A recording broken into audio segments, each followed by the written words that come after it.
नमस्कार।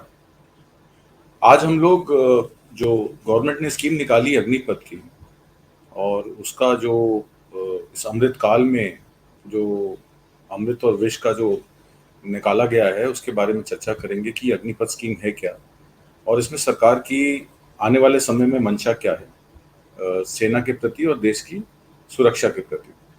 तो जैसे कि मैंने आपको बताया कि अग्निपथ की अग्निवर्षा हो रही है। जवान नौजवान जो है इस टाइम सड़क पर है। आपको याद होगा पिछले साल और उससे पिछले साल सितंबर 2020 से लेके और मार्च 2021 में जो किसान थे देश के, वो सरहदों पर थे।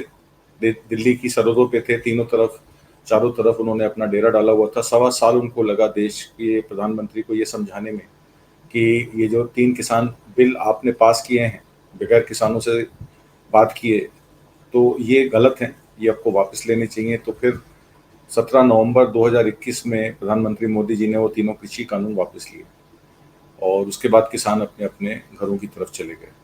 अब इस साल स्कीम निकाली गई अग्निपथ की। तो पहले तो हम ये समझेंगे कि ये अग्निपथ की स्कीम है क्या और ये क्यों लाई गई। जैसे कि आपको याद हो, ये टेबल 1 देखिए। इसके की फीचर्स हैं कि ये 4 साल की स्कीम है जिसमें 75% लोगों को जो है वो 4 साल बाद जो है वो फारिग कर दिया जाएगा और 25% लोगों को अगले 15 साल की भर्ती के लिए रखा जाएगा। तो कई जो विशेषज्ञ हैं सेना के और कई retired lieutenant general major general हैं, उनका ये कहना है कि अगर इन 75% लोगों को ट्रेन करके 4 साल की ट्रेनिंग दे के उसके बाद उनको छुट्टी कर दी जाएगी, तो इसमें राजस्व का भी नुकसान है, सेना का भी नुकसान है और देश की सुरक्षा का भी नुकसान है। उनका ये कहना है कि देश में जो हम लोग मशीनरी यूज़ करते हैं, देश में जो हम लोग वेपनरी यूज़ कर सकते हैं, आर्मर्ड व्हीकल्स यूज़ करते हैं और टेक्नोलॉजी से लेस आज के समय में सारे देशों की विदेशों में भी आर्मीज़ हैं। तो 3 से 4 साल तो 5 साल तो उनको ट्रेन करने में लग जाते हैं और उनको जैसे आर्मर्ड व्हीकल्स हैं, तोपखाने हैं, उनको ऑपरेट करने में लग जाते हैं। एक गनर को 5 से 6 साल के बाद ही गन का उपयोग जो है वो सेफ माना जाता है। और जो बॉर्डरों पे रात में गोलीबारी होती है और कॉम्बैट ट्रेनिंग होती है, कॉम्बैट ट्रेनिंग में जब अंधाधुंध फायरिंग होती है दोनों तरफ से बॉर्डरों की, तो उसमें जब तक 4 से 5 साल का एक्सपीरियंस एक शूटर का ना हो या एक सैनिक का ना हो, तो वो वहाँ पे कॉम्प्रोमाइज हो सकती है सिक्योरिटी और एक सेना के जवान की जान भी जा सकती है। तो कई अधिकारियों का, सेना के लोगों का ये कहना है कि 4 से 5 साल जो है समय कम है।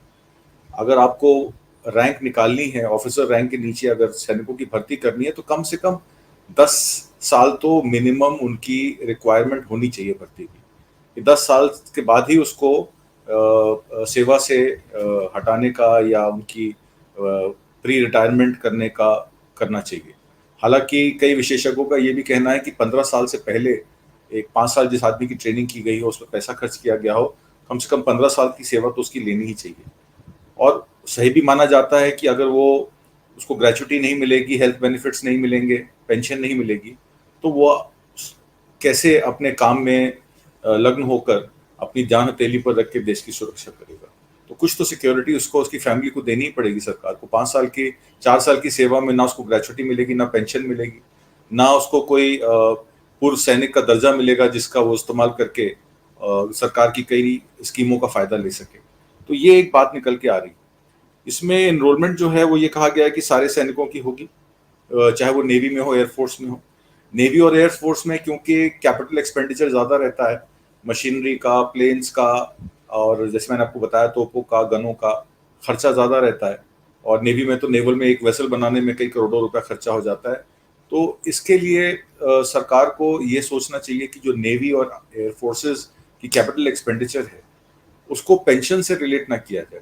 अगर मान लीजिए एक फिगर कल परसों द वायर में निकली, उसमें ये कहा गया कि 1,19,000 करोड़ रुपए जो है एक पेंशन बजट साल का सरकार का खाली पेंशन में जाता है, जबकि टोटल बजट जो है वो करीब 5,39,000 करोड़ रुपए का है। तो उनका कहना है कि 25% से 40% पैसा जो है वो सिर्फ पेंशन में चला जाता है, इसलिए सरकार के पास पैसा नहीं बचता खर्चा करने के लिए। तो मैं सरकार से ये पूछना चाहता हूँ कि देश में जितने भी सांसद हैं, 3,685 सांसद तो ऐसे हैं जो पेंशन पाते हैं, और कुछ 550-600 परिवार ऐसे हैं जो अपने जो उनके घर में कोई मेंबर पार्लियामेंट रहा हो तो उनको उनको उसकी वजह से उनको पेंशन मिलती है। देश में 220 करोड़ रुपए तनख्वाह सिर्फ लोकसभा के सांसदों को जाती है, और इससे 5 गुना अमाउंट जो है वो पेंशन में जाता है।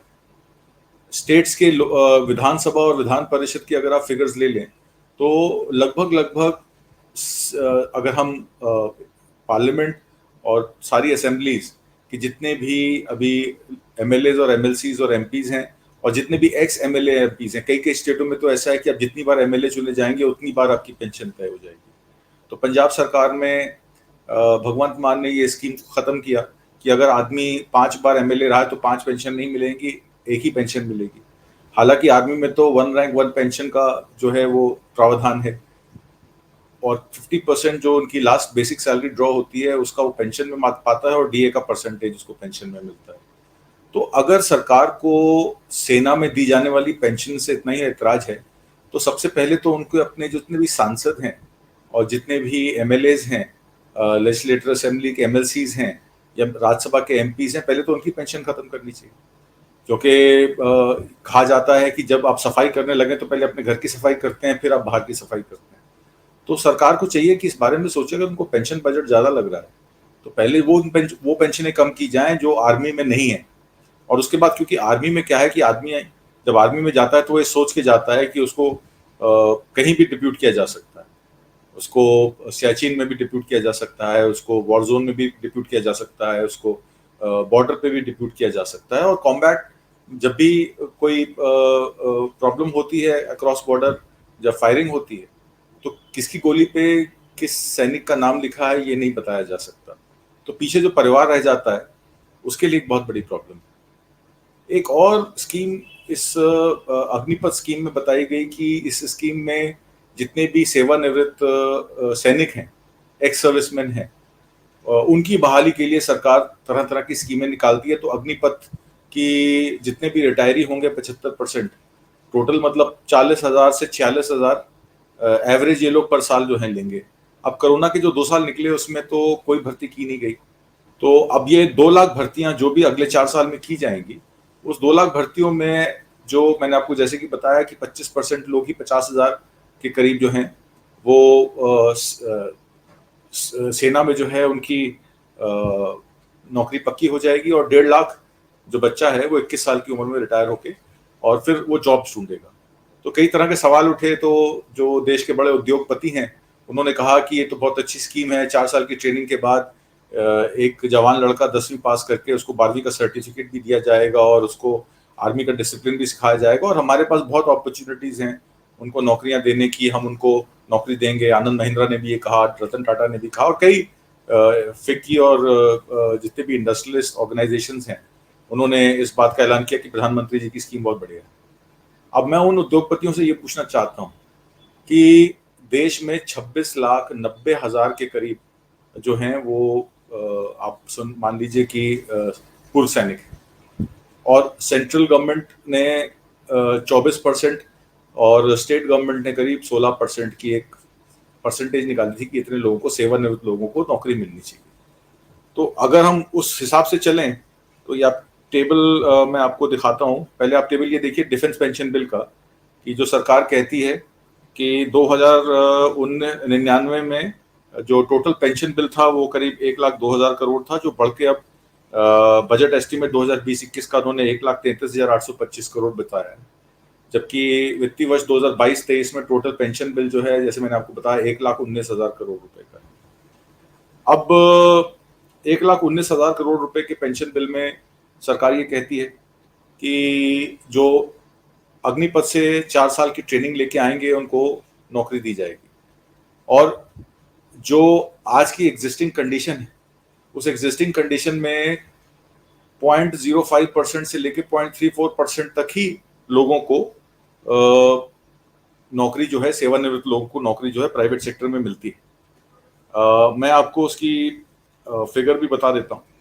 मतलब यूपी में पंजाब में, हरियाणा में, किसी भी स्टेट की आप फिगर ले लीजिए तो 1% से ज़्यादा लोगों को सेना में वो भर्ती नहीं मिल रही है। तो ये एक बहुत बड़ा मुद्दा है। उत्तर प्रदेश में 86,192 लोगों की एक्स सर्विसमैन रजिस्ट्रेशन हुई थी एम्प्लॉयमेंट के लिए, उनको मात्र 1616 नौकरियां दी गई। बिहार में 43,845 नंबर ऑफ एक्स सर्विसमैन थे, उसमें सिर्फ 6 लोगों को नौकरियां दी गई। पंजाब में 60,772 नंबर ऑफ एक्स सर्विसमैन थे, उसमें सिर्फ 1150 लोगों को नौकरियां मिली। हरियाणा में 29,275 लोग एक्स सर्विसमैन रजिस्टर्ड थे, उसमें मात्र 534 लोगों को नौकरियां मिली।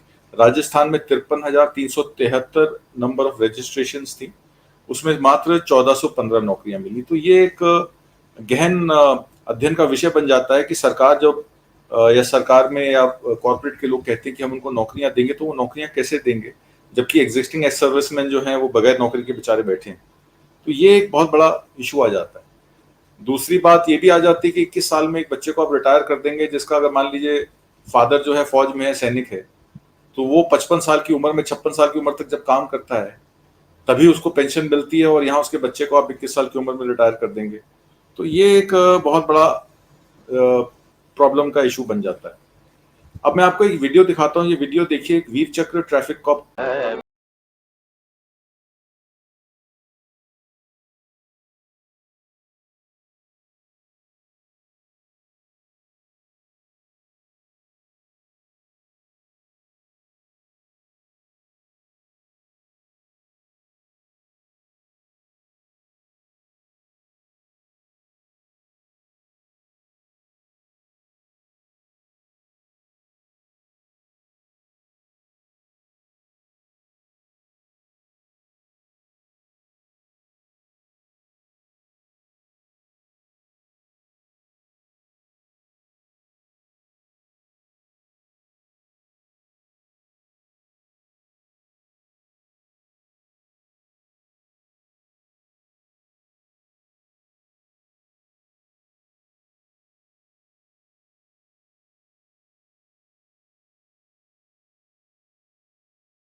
जैसे कि आपने इस वीडियो में देखा कि ये जो हैं ये सतपाल सिंह जी हैं, 8 सिख रेजिमेंट के हैं, कारगिल वॉर के वॉर हीरो हैं, वीर चक्र विनर हैं क्योंकि उन्होंने पाकिस्तान के कैप्टन करनाल शेर खान को मारकर और उनकी बटालियन को पीछे हटने पे मजबूर कर दिया था कारगिल में। तो उनकी उनकी सेवा में सरकार, पंजाब सरकार उनको एक ट्रैफिक कॉप की ही नौकरी दे पाई है, मतलब वो ट्रैफिक में काम कर रहे हैं और अपना जीवन यापन कर रहे हैं। तो इस तरह के अनगिनत एग्जाम्पल हैं कि देश के जो नेशनल वॉर हीरोज हैं, जो वीर चक्र विनर हैं, जो परम वीर चक्र विनर हैं, और जो जिन्होंने सेवा मेडल तक कमाए हैं, उनकी रिहैबिलिटेशन के लिए भी सरकार के पास जो है कोई रास्ता नहीं है। तो ये एक बड़ा विषय बन जाता है ऐसे कि ऐसे में सरकार जो है वो कैसे अग्निपथ स्कीम में अग्निवीरों को जो है वो सही से यूटिलाइज कर पाएगी या उनको आगे ट्रेनिंग देके आगे प्राइवेट सेक्टर में एम्प्लॉय कर पाएगी। इसके पीछे एक बहुत बड़ी मंशा नजर आती है मुझे सर, मंशा के मैं आपसे डिस्कस करूंगा।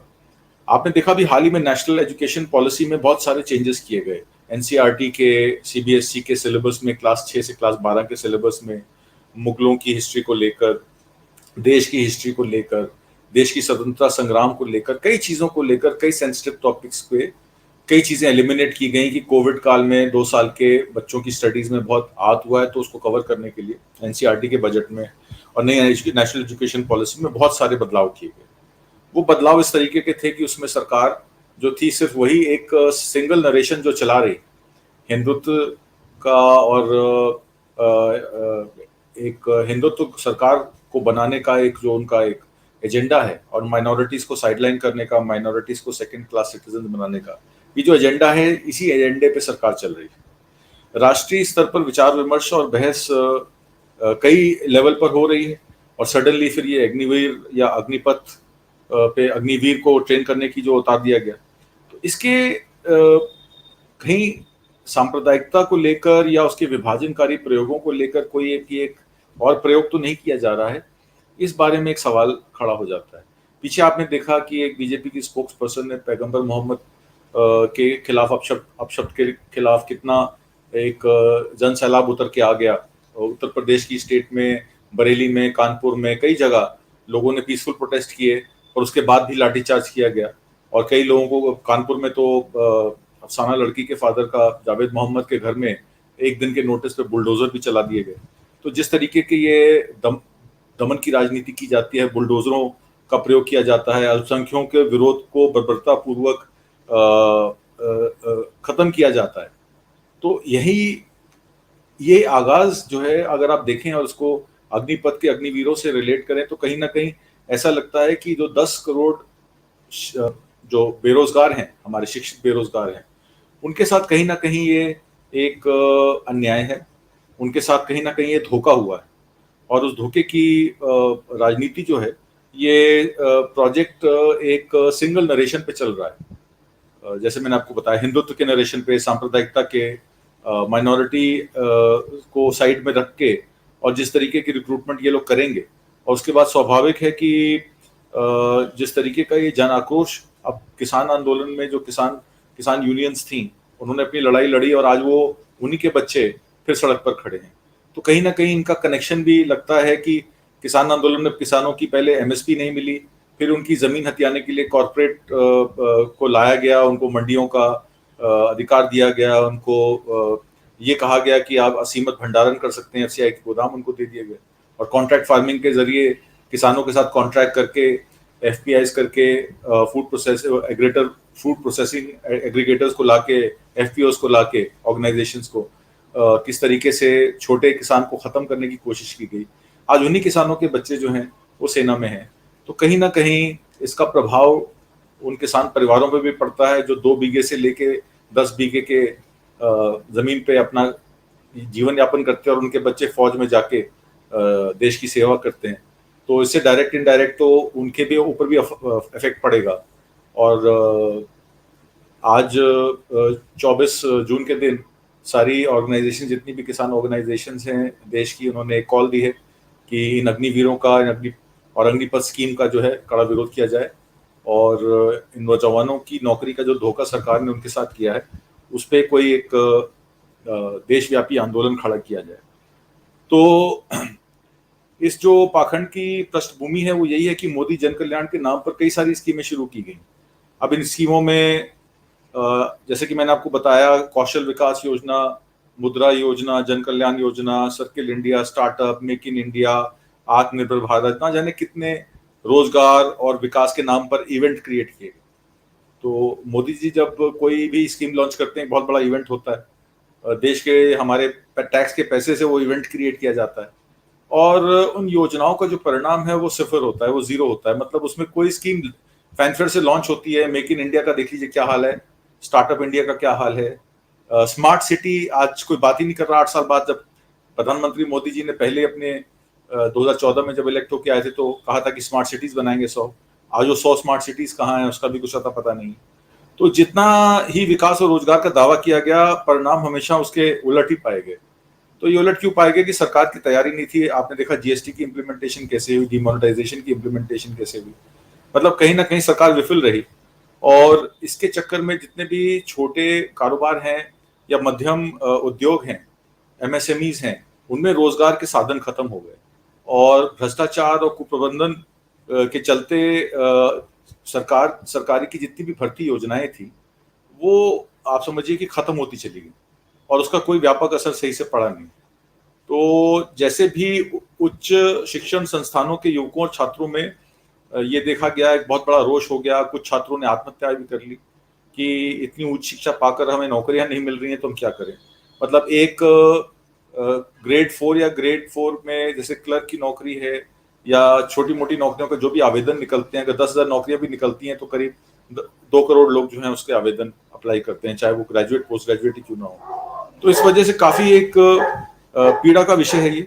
इसमें सरकार को देखना चाहिए कि इस तरीके की कोई चीज़ जो है वो देश के युवाओं का जो जोश है उसको ख़त्म ना करे और वो गलत दिशा में ना भटके। इसके लिए सरकार को जो है वो काम करना चाहिए।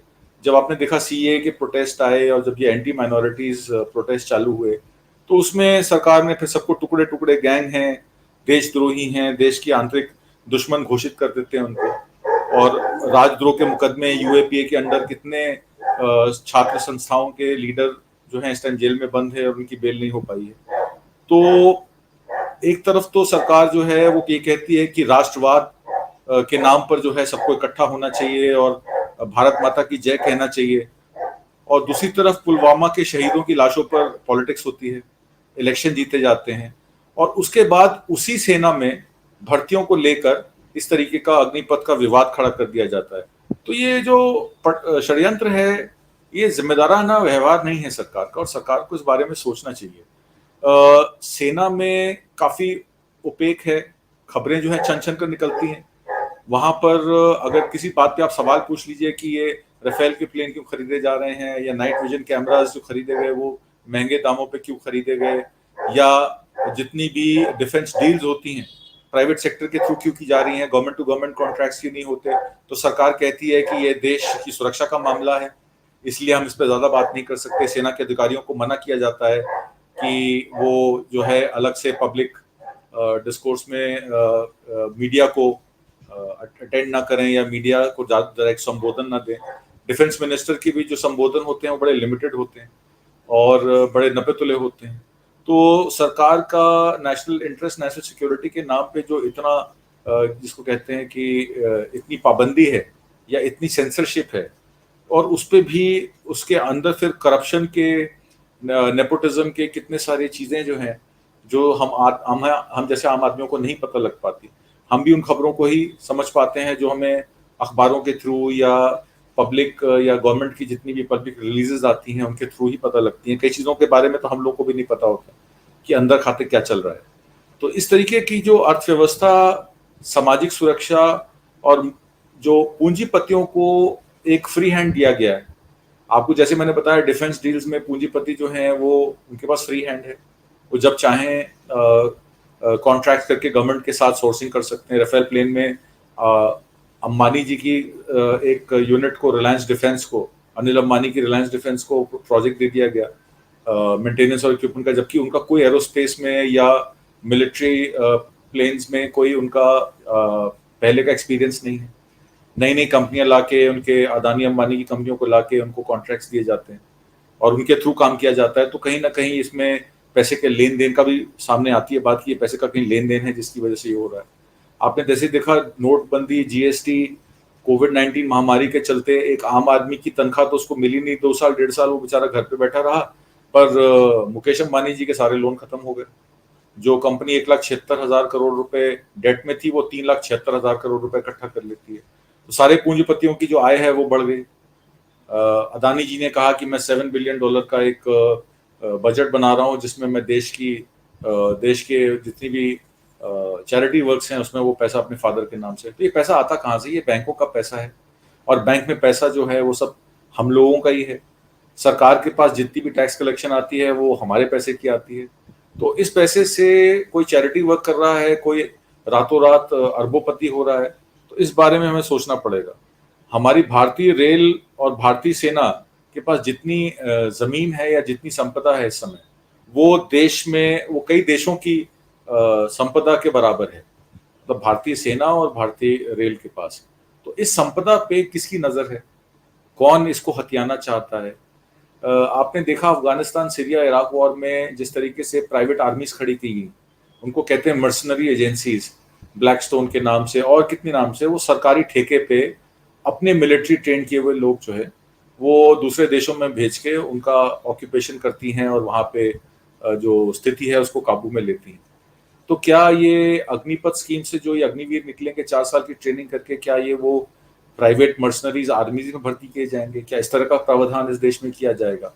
और उन प्राइवेट आर्मीज को दूसरे देशों की सरकारों के साथ कॉन्ट्रैक्ट लेके क्या इनको अग्निवीरों को वहां भेज के कॉम्बैट ट्रेनिंग कराई जाएगी या वहां की सुरक्षा संबंधी कारणों से भेजा जाएगा? तो कई सारे सवाल ऐसे पैदा हो जाते हैं आदमी के दिमाग में कि ये जो कर रहे हैं, जो निजीकरण, जिस तरीके से रेलवे का निजीकरण हो रहा है, तो क्या ये सेना की कंटोनमेंट क्षेत्रों में जो भूमि का अधिग्रहण करके क्या यहाँ भी प्राइवेट आर्मीज का प्रावधान होगा कि अदानी और अंबानी की अपनी प्राइवेट आर्मीज होंगी, अपनी मर्सनरीज कंपनीज होंगी जो यहाँ से वो बाहर भेजेंगे और वहां जाके पैसा कमाएंगे या पैसा लेकर उनको सिक्योरिटी प्रोवाइड करेंगे दूसरे कंट्रीज में।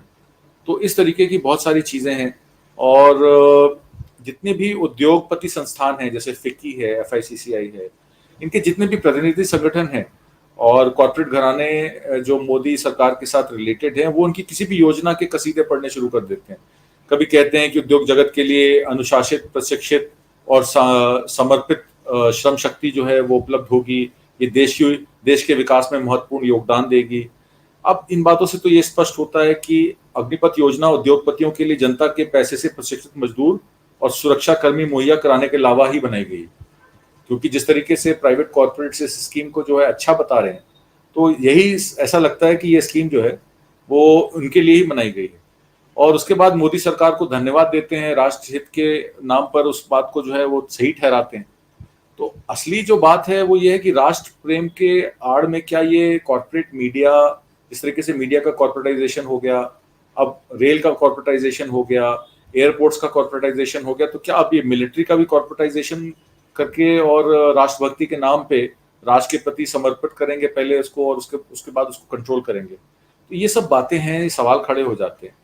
तो इस तरीके की जो देशभक्ति है, जो राष्ट्र प्रेम है, जिसमें सांप्रदायिकता, जिसमें सैन्य भक्ति, महाशक्ति, विश्व गुरु जैसे शब्दों का इस्तेमाल होता है, तो क्या ये इस तरीके की चीजें इस देश में, जो एक सेक्युलर वेलफेयर कंट्री है, सरकार का दायित्व है कि एक वेलफेयर स्टेट है, वो वेलफेयर से रिलेटेड ही काम उनको करने चाहिए।